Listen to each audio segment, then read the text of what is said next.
السلام علیکم۔ آج منگل ہے، ستمبر کی 28 تاریخ۔ پاکستان میں اس وقت شام کے 7، بھارت میں 7:30، اور یہاں ہمارے اسٹوڈیوز کی گھڑیوں میں صبح کے 10 بج رہے ہیں۔ وائس آف امریکہ واشنگٹن کی اردو سروس سے میں ہوں خالد حمید، خبروں کے ایک بلیٹن کے ساتھ۔ امریکہ کی سینٹ نے پیر کو حکومت کی جانب سے ہنگامی اخراجات اور قرضوں کی حد بڑھانے سے متعلق 2 بلوں کو روک دیا ہے، جس کے بعد وفاقی حکومت کو جزوی شٹ ڈاؤن کے خطرے کا سامنا ہے۔ بائیڈن حکومت متوقع طور پر اکتوبر کے آخر یا نومبر کے شروع میں قرضوں کے معاملے پر ڈیفالٹ کر جائے گی۔ ایسے میں ڈیموکریٹ ارکان نے سینٹ میں قرضوں کی حد بڑھانے اور ہنگامی اخراجات سے متعلق بلوں کو منظوری کے لیے پیش کیا۔ ریپبلکن اراکین کانگریس نے دونوں بلوں کی مخالفت میں ووٹ دیا۔ پارٹی بنیادوں پر ڈالے گئے ووٹوں کی شرح 48 کے مقابلے میں 50 رہی۔ ڈیموکریٹس کو اگرچہ کانگریس کے دونوں ایوانوں میں معمولی برتری حاصل ہے، لیکن سینٹ کے قوانین کے مطابق چیمبر میں قوانین کی منظوری کے لیے 100 میں سے 60 ووٹ درکار ہوتے ہیں۔ ریپبلکنز کا کہنا ہے کہ وہ چاہتے ہیں کہ ڈیموکریٹ خود سے قرضوں کی حد میں اضافہ کریں، کیونکہ وہ ڈیموکریٹ حکومت کے کئی ٹریلین ڈالر کے اخراجاتی منصوبوں کی حمایت نہیں کرتے۔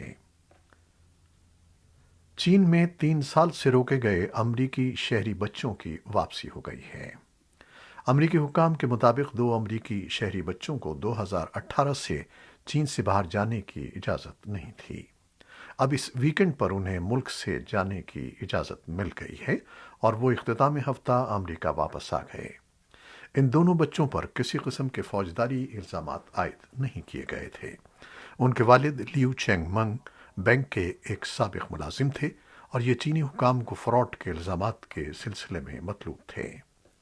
حکام کے مطابق ان بچوں کی رہائی اس وقت ہوئی جب امریکہ میں ایک چینی کمپنی واوے کے ایک اعلی افسر کے خلاف کیس ختم کر دیا گیا تھا۔ چین نے تردید کی ہے کہ ان دونوں واقعات کا ایک دوسرے سے کوئی تعلق ہے۔ امریکہ کے اعلیٰ فوجی افسران کو افغانستان میں جنگ کے خاتمے اور آخری ہفتوں میں پیدا ہونے والی بحرانی صورتحال کے بارے میں آج منگل کے روز پوچھ گچھ کا سامنا ہے۔ وزیر دفاع Lloyd Austin, joint chiefs of staff کے چیئرمین جنرل مارک ملی اور امریکی سینٹرل کمانڈ کے سربراہ جنرل کینتھ میکنزی افغانستان میں فوجی آپریشن کے خاتمے سے متعلق سماعت کے لیے سینٹ کی آرمڈ سروسز کمیٹی کے سامنے پیش ہو رہے ہیں۔ پینٹاگن نے انخلا کے آپریشن کا دفاع کیا ہے، جس میں 1,20,000 سے زائد افراد کو افغانستان سے باہر نکالا گیا، کیونکہ طالبان نے ایک بار پھر ملک کا کنٹرول سنبھال لیا تھا۔ آسٹن، ملی اور میکنزی بدھ کو دوبارہ ہاؤس آرمڈ سروسز کمیٹی کے سامنے پیش ہوں گے۔ امریکی محکمہ خارجہ نے پیر کے روز کہا ہے کہ 100 مزید امریکی شہری افغانستان سے انخلا کے منتظر ہیں، جبکہ ان کے باہر نکلنے کی راہ میں سب سے بڑی رکاوٹ طالبان کا ناقابل پیش گوئی رویہ ہے۔ انہوں نے مزید کہا کہ باہر روانہ ہونے والوں کے لیے باقاعدہ کمرشل پروازوں کی عدم دستیابی دوسری بڑی رکاوٹ ہے۔ اہلکار نے کہا کہ اندازاً 100 امریکی شہری اور مستقل رہائشی ایسے ہیں جو اس وقت روانگی کے منتظر ہیں۔ امریکی محکمہ خارجہ نے کہا کہ حکام نجی گروپوں کے ساتھ باقاعدہ رابطے میں ہیں تاکہ ملک سے انخلا کے لیے اپنی چارٹرڈ فلائٹس کا بندوبست کیا جا سکے۔ ساتھ ہی اہلکار طالبان سے مستقل رابطے میں ہیں تاکہ امریکیوں کی باحفاظت روانگی کو یقینی بنایا جا سکے۔ اقوام متحدہ کی جنرل اسمبلی کے سالانہ اجلاس سے پیر کو افغانستان اور میانمار کے مندوبین نے خطاب نہیں کیا۔ اقوام متحدہ کے ترجمان نے کہا کہ انہیں ہفتے کے روز ایک ای میل کے ذریعے مطلع کیا گیا تھا کہ اقوام متحدہ کے لیے افغانستان کے سفیر اپنے ملک کی جانب سے خطاب نہیں کر رہے۔ سفیر غلام اسحاق زئی نے اقوام متحدہ کی جنرل اسمبلی کے سالانہ اجلاس کے آخری دن پیر کے روز تقریر کرنا تھی۔ اسحاق زئی کو اشرف غنی کی سابقہ افغان حکومت نے تعینات کیا تھا، لیکن انہیں اب بھی اقوام متحدہ کی جانب سے اپنے ملک کی نمائندگی کی تائید حاصل ہے۔ 20 ستمبر کو اقوام متحدہ کے سیکرٹری جنرل انتونیو گتریس کو طالبان کی جانب سے ایک خط موصول ہوا تھا، جس میں کہا گیا کہ ان کے عبوری وزیر خارجہ امیر خان متقی اقوام متحدہ کے سالانہ اجتماع میں شرکت کرنا چاہتے ہیں۔ خط میں یہ بھی کہا گیا تھا کہ اسحاق زئی کو افغانستان کے سفیر کے طور پر معزول کر دیا گیا ہے اور طالبان نے ان کی جگہ محمد سہیل شاہین کو نامزد کیا ہے۔ سیکرٹری جنرل کے دفتر نے اس ای میل کو جنرل اسمبلی کی اس کمیٹی میں بھیج دیا تھا جو سفیروں کی منظوری کے امور کو دیکھتی ہے۔ اس کمیٹی کا اجلاس عام طور پر اکتوبر یا نومبر تک نہیں ہوتا، لہٰذا اس مسئلے کا کوئی فوری حل نہیں ہو سکا۔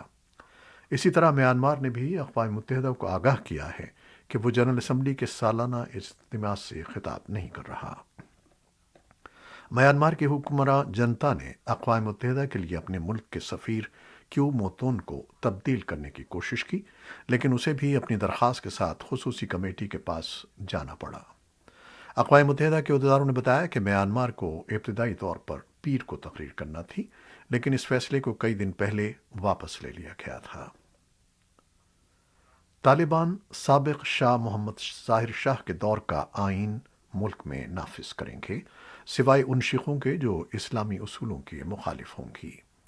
طالبان حکومت کے قائم مقام وزیر انصاف عبدالحکیم سحری نے یہ بات افغانستان میں چینی سفیر وانگ یو سے ایک ملاقات میں کہی۔ انہوں نے یہ بھی کہا کہ طالبان ان بین الاقوامی قوانین کا احترام کرتے ہیں جو اسلامی اصولوں اور شریعت سے اختلاف نہیں رکھتے۔ ایک طالبان عہدیدار نے بھی تصدیق کی کہ طالبان سابق شاہ ظاہر شاہ کے دور کا آئین عارضی طور پر نافذ کرنا چاہتے ہیں۔ یہ آئین افغانستان میں شہریوں کے بنیادی حقوق کے علاوہ آزادانہ صحافت کا بھی تحفظ کرتا ہے۔ افغانستان کے لیے اقوام متحدہ کی خصوصی نمائندہ ڈیبرا لیونس کا کہنا ہے کہ انہوں نے پیر کے روز طالبان حکومت کے قائم مقام وزیر خارجہ سے ملاقات کے دوران تمام افغانوں کے کام کرنے اور تعلیم کے بنیادی حق پر تبادلہ خیال کیا۔ یونیما نے ٹویٹ کیا ہے کہ طالبان کے نمائندوں نے کہا کہ افغانستان میں صحت کے شعبوں میں خواتین کو کام کے لیے واپس بلایا گیا ہے اور دیگر شعبوں میں کوششیں جاری ہیں جو پیش رفت کے لیے ضروری بھی ہے۔ یونیما کے مطابق طالبان کے قائم مقام وزیر خارجہ نے طالبان کی جانب سے یقین دہانی کرائی ہے کہ افغانستان میں اقوام متحدہ کے تمام اہلکاروں کی حفاظت اور سلامتی کا احترام کیا جائے گا، لہذا تنظیم کا ملک میں موجود 1000 افراد پر مشتمل عملہ مختلف شعبوں میں اپنا کام جاری رکھ سکتا ہے۔ اس میں انسانی بنیادوں پر امداد کی فراہمی بھی شامل ہے۔ اسی اثنا میں خواتین اور اساتذہ اور طبی کارکنوں کے ایک نمائندہ وفد نے منگل کے روز ایک مشترکہ پریس کانفرنس میں طالبان سے مطالبہ کیا کہ ان کی 3 ماہ کی واجب الادا تنخواہیں دی جائیں۔ انہوں نے عالمی بینک اور عطیات دینے والے اداروں پر بھی زور دیا کہ وہ افغانستان میں تعلیم اور صحت کے لیے ان کے فنڈز جاری رکھیں۔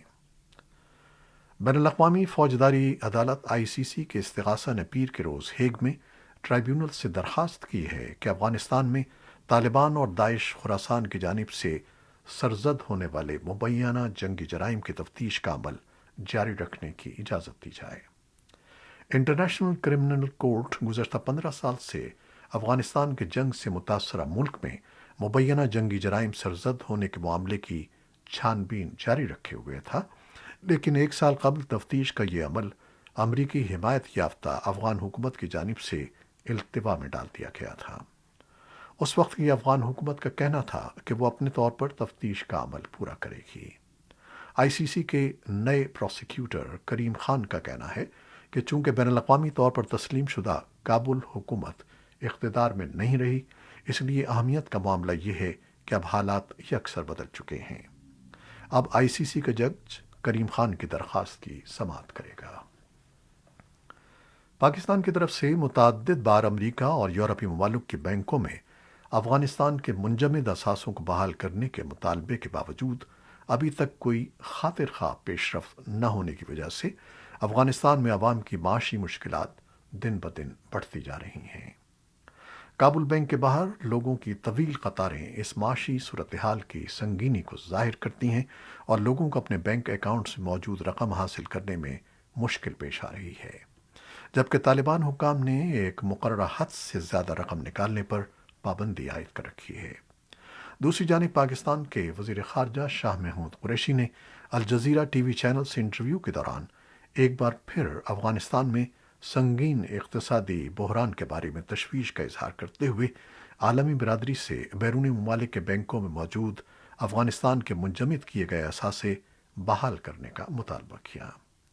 15 اگست کو طالبان کی طرف سے کابل کا کنٹرول حاصل ہونے کے بعد امریکہ اور کئی عالمی مالیاتی اداروں نے افغانستان کے مالی اثاثے منجمد کر دیے تھے۔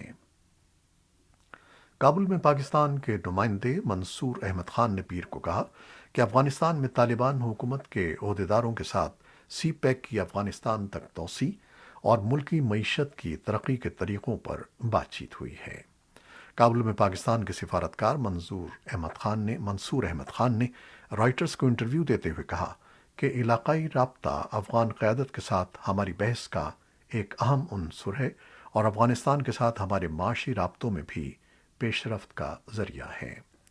چین پاکستان اقتصادی راہداری نامی یہ اہم منصوبہ اچھے مواقع فراہم کرتا ہے اور افغانستان اور پاکستان کے درمیان انفراسٹرکچر اور توانائی کے رابطے فراہم کرنے کی صلاحیت دیتا ہے۔ ان کا کہنا تھا کہ جنوبی ایشیا کو وسطی ایشیائی خطے سے بھی مربوط کرتا ہے۔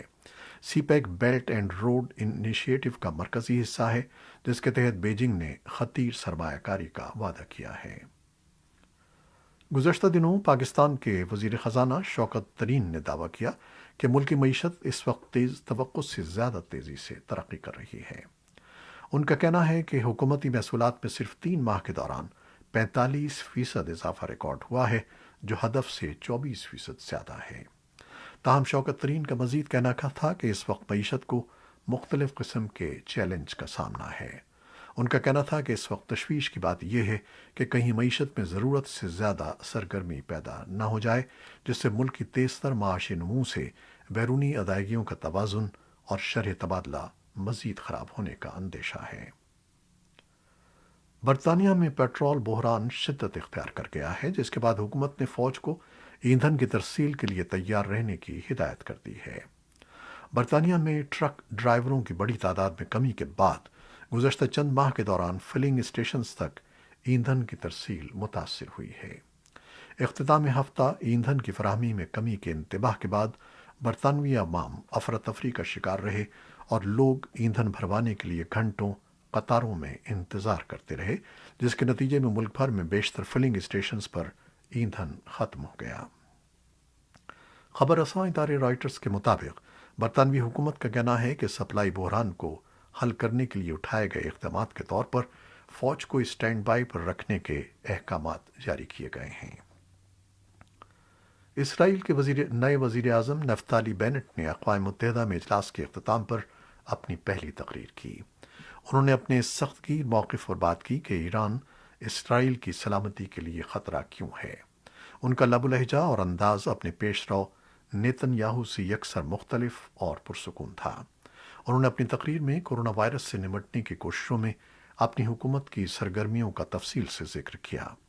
اپنے علاقائی دشمن ایران کے بارے میں گفتگو کرتے ہوئے بینٹ نے خبردار کیا کہ تہران نے اپنے قاتل ڈرونز کے لشکر کو فعال کر دیا ہے۔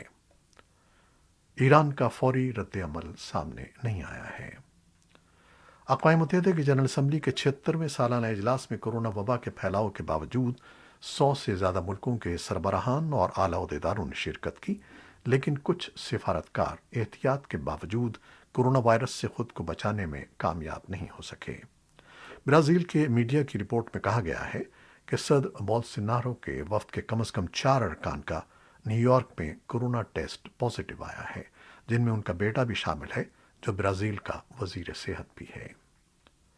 امریکہ کے صدر جو بائیڈن نے اپنی انتظامیہ کی جانب سے مخصوص آبادیوں کے لیے فائزر ویکسین کے تیسرے شاٹ کی منظوری کے بعد پیر کے روز کووڈ-19 کا بوسٹر شاٹ لگوا لیا۔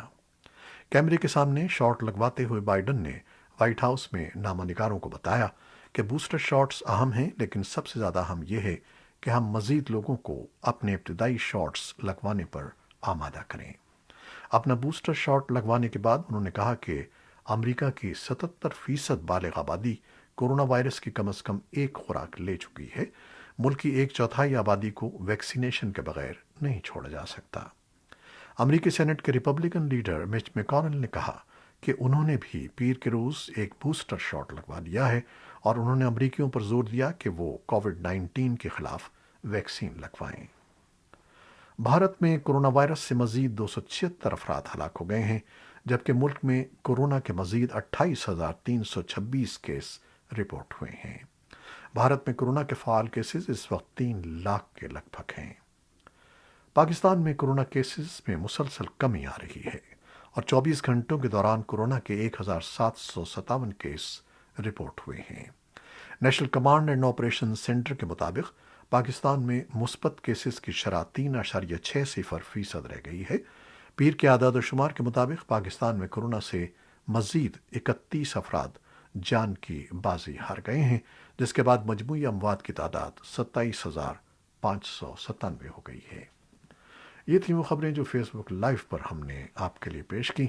ہماری ویب سائٹ، یوٹیوب اور پوڈ کاسٹ پر یہ بلیٹن آپ کے لیے پیش کر دیا جاتا ہے۔ ہمارے اس بلیٹن کو شیئر کرنا نہ بھولیے گا۔ خالد حمید اب اجازت چاہتا ہے۔ اللہ حافظ۔